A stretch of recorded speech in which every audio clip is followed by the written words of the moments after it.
Good evening, everyone. My name is Paul Young. I'm just going to do a quick presentation on the NDP manufacturing.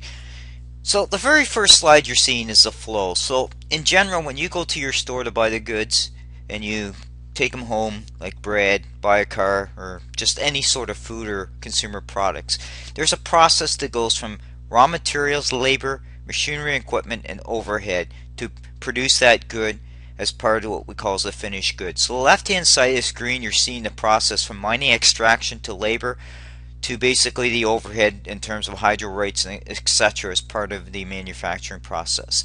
So the finished goods get produced at a factory. Okay, then what ends up happening as part of that, these goods then have to be transferred. So you're seeing to the right hand side the domestic and export market. The retail side is giving you a picture of a shopping mall. So basically that's showing you two options here, and that's the retail side, which is a shopping mall, and the exports, which is port to go out overseas.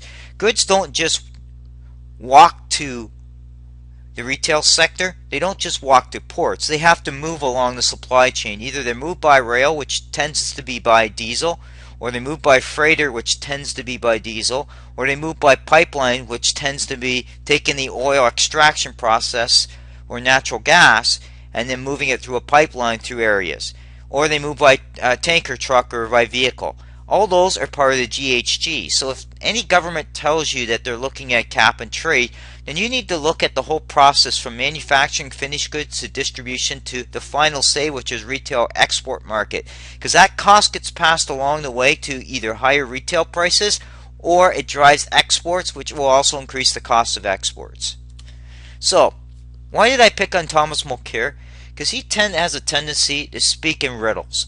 What he doesn't say is the four critical areas of his focus, which are cap and trade, pension plan expansions, corporate tax changes, as well as more and more processes and regulation as part of looking at the overall environmental assessment.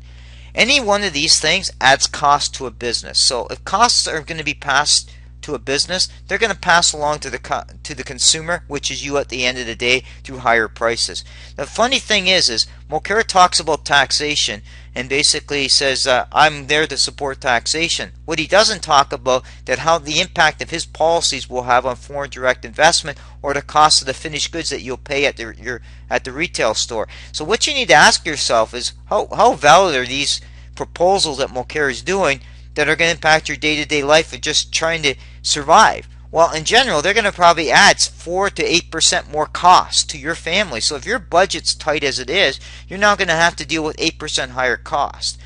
These are questions that you should ask yourself when you're making your decision on election day.